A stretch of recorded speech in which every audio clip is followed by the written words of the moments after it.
అండి.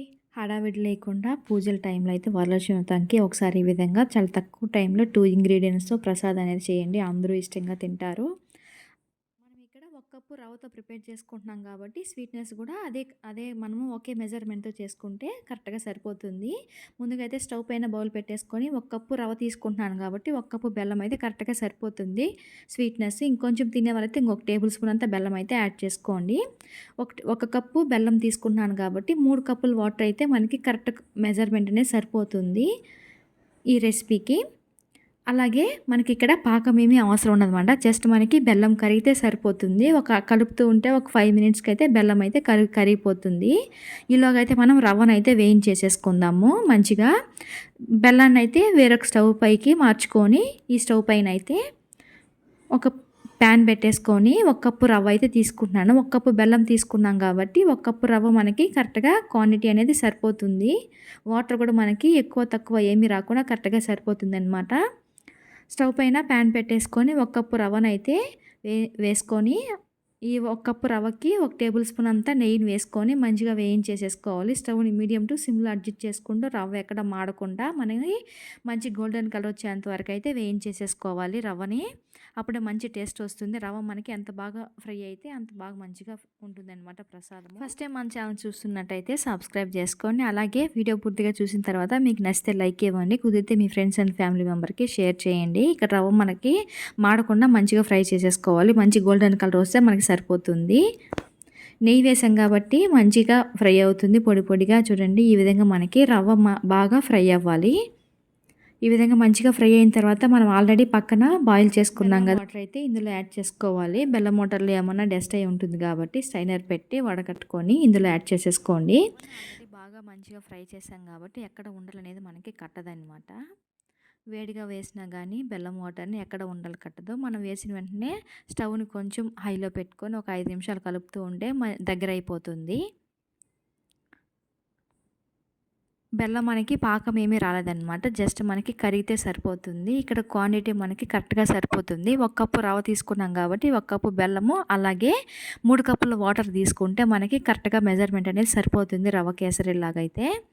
మనకిక్కడ ఏమి ఎటువంటి ఫుడ్ కలర్ కూడా యాడ్ చేయము. అలాగే షుగర్ కూడా యాడ్ చేయకుండా హెల్తీగా బెల్లంతోటి చాలా సింపుల్గా ప్రిపేర్ చేసేసుకోవచ్చు. టేస్ట్ కూడా చాలా బాగుంటుంది. రవ్వ కేసరి నచ్చని వాళ్ళైతే ఒకసారి ఈ విధంగా చేసి పెట్టండి. బెల్లంతోటి అందరూ ఇష్టంగా తింటారు.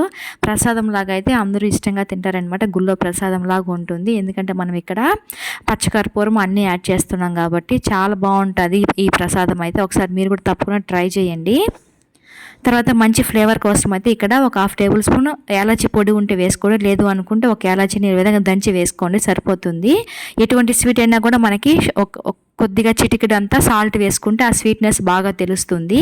అలాగే మనకి ఇక్కడ ప్రసాదం లాగా చేస్తున్నాం కాబట్టి నేను ఒక చిటికెడు కన్నా ఇంకొంచెం తక్కువ పచ్చకర్పూరం అయితే యాడ్ చేసుకుంటున్నాను. పచ్చకర్పూరం ఉంటే స్కిప్ చేయకుండా యాడ్ చేసుకోండి. ప్రసాదం అయితే డబుల్ అవుతుంది. టేస్ట్ అయితే చాలా బాగుంటుంది ప్రసాదం అయితే.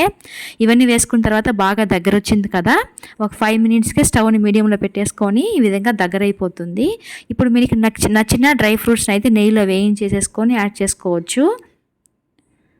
ఈ విధంగా మంచిగా దగ్గర వచ్చిన తర్వాత ఒక టేబుల్ స్పూన్ అంతా నెయ్యిని యాడ్ చేసుకుంటే చాలా బాగుంటుంది టేస్ట్ అయితే ప్రసాదంలాగా అనమాట. మంచి టేస్ట్ వస్తుంది నెయ్యితోటి గుమగుమలాడుతూ ఉందనమాట. మనం ఆల్రెడీ నెయ్యిలోనే వేయించాం కాబట్టి రవ్వ కూడా ఇంకొంచెం దగ్గర వచ్చిన తర్వాత ఒక టేబుల్ స్పూన్ నెయ్యి యాడ్ చేసుకోండి. చాలా బాగుంటుంది. ప్రసాదాన్ని హల్వాలాగా తినచ్చు. లేదు అనుకుంటే చిన్న చిన్న పీసెస్ లాగా కేకుల్లాగా కూడా కట్ చేసుకోవచ్చు. ఈ స్టేజ్లో మనకి స్టవ్ కట్టేసుకుంటే చల్లారతలకి ఇంకొంచెం గట్టి పడుతుంది.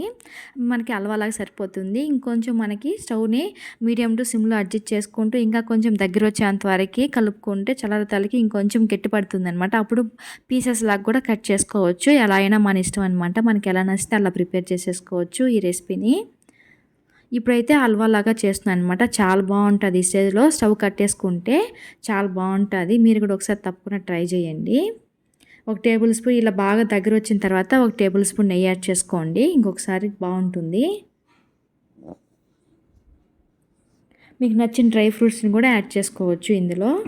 ప్రిపేర్ చేసేసుకోవచ్చు. మీరు కూడా వరలక్ష్మి వ్రతము పూజలు ఉన్నప్పుడైతే చాలా తక్కువ టైంలో 2-3 ప్రసాదాలు చేస్తూ ఉంటాం కదా, హడావిడి లేకుండా అయితే ఈ రెసిపీని అయితే ట్రై చేయండి. చాలా బాగుంటుంది ఈ రెసిపీ అయితే. చిన్న చిన్న బౌల్లోకి అయితే నేను ఇక్కడ కొద్దిగా నెయ్యి అప్లై చేసేసుకొని మధ్యలో అయితే గార్నిష్ కోసం అయితే జీడిపప్పును పెట్టి ఈ విధంగా వేసుకొని బౌల్‌లో అయితే వేసుకుంటే చూడడానికి కలర్‌ఫుల్‌గా ఉంటుంది. మీకు నచ్చినట్టయితే సర్వ్ చేసుకోవచ్చు. నేనైతే ఇక్కడ ఒక చిన్న చిన్న బౌల్‌లో వేసుకొని సర్వ్ చేసుకున్నాను. చాలా బావుంటది చూడడానికి కూడా కలర్‌ఫుల్‌గా. మనం ఎటువంటి ఫుడ్ కలర్ గానీ యాడ్ చేయకుండానే చూడడానికైతే కలర్‌ఫుల్‌గా చాలా బావుంటది. జ్యూసీగా అయితే.